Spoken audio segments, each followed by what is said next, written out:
да защитим бъдещето, като променим настоящето.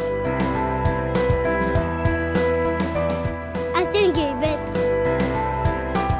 Нека децата ни не се крият, когато си поставят инсулин.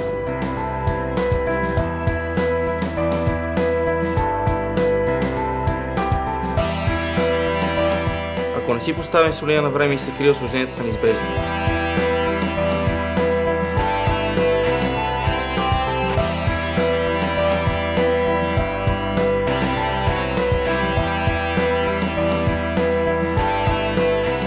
Аз не съм наркоман. Искаме хората да ни приемат нормално.